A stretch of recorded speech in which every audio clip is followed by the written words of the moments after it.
Static. I'm Zach Sprinkle, registered yoga teacher. Topic of today's video is going to be seated twist.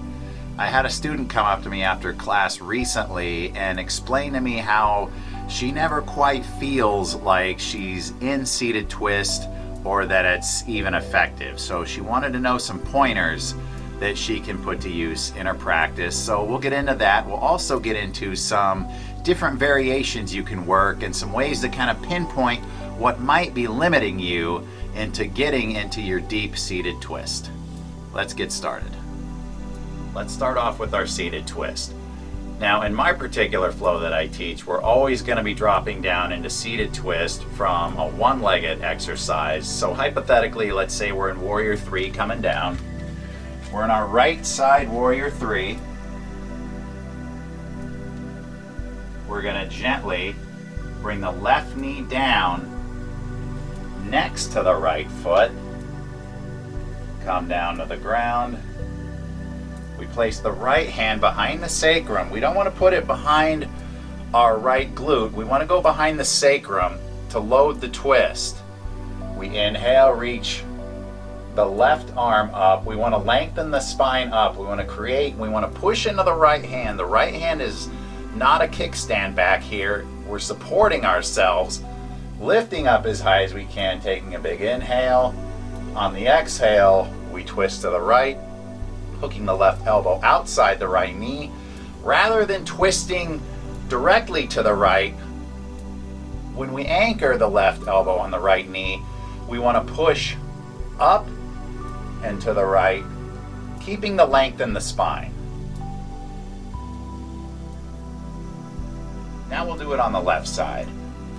My left knee is up in the air. My right knee is next to my left foot.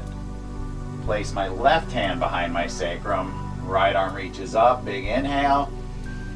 Exhale. Twist to the left, hooking the right elbow outside the left knee.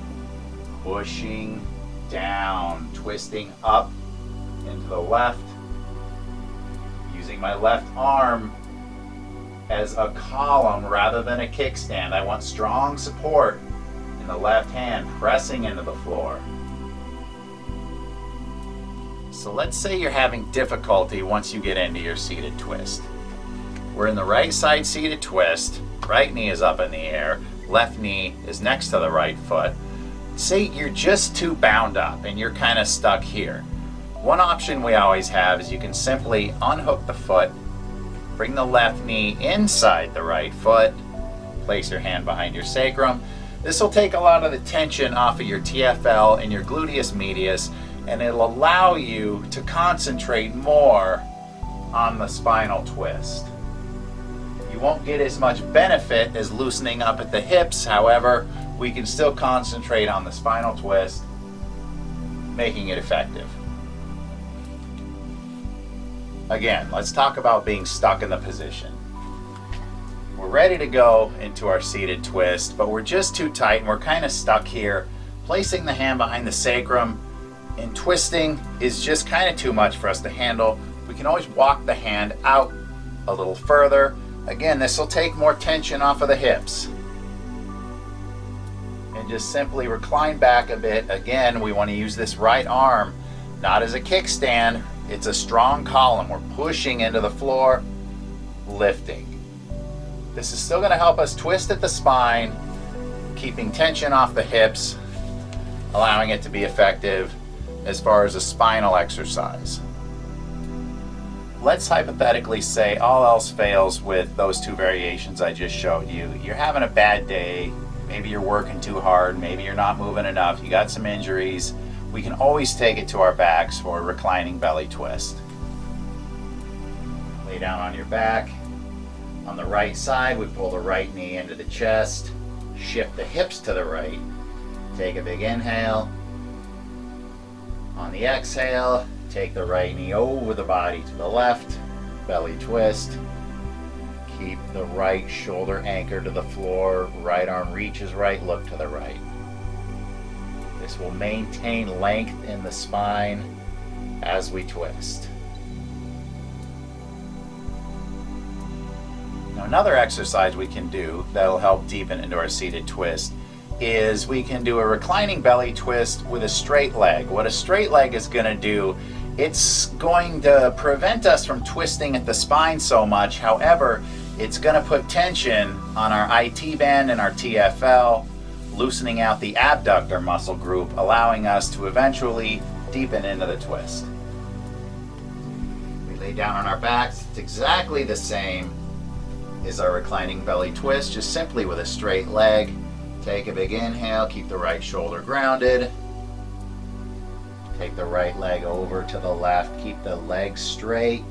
Take it to your edge. You'll feel a lot of tension building up in the IT band. And this is a great IT band stretch that can eventually lead you into a more productive seated twist. You heard me mention a lot in today's video about lengthening the spine as we twist, keeping it long. We want to think of it as like a towel. When we take a towel and we just try to simply wring it out, not a whole lot happens. There's not really much tension created. However, when I pull on it, that twist creates quite a bit of tension. What this does is it decompresses our spine, creates space in the discs. The discs are allowed to absorb fluid and nutrients, keeping your spine strong, flexible, and healthy. Well, I hope you found this video helpful. And keep in mind, just because something doesn't work today in our practice doesn't mean it's not going to work tomorrow. There's always a regression we can work when we find ourselves in those positions that just don't feel right. Being uncomfortable in your yoga practice is something that is normal and encouraged. Something not feeling right, on the other hand, we want to regress, figure out what's holding us back, strengthen our weaknesses, and progress on to the next level. Until next time, I'm Zach Sprinkle. Namaste.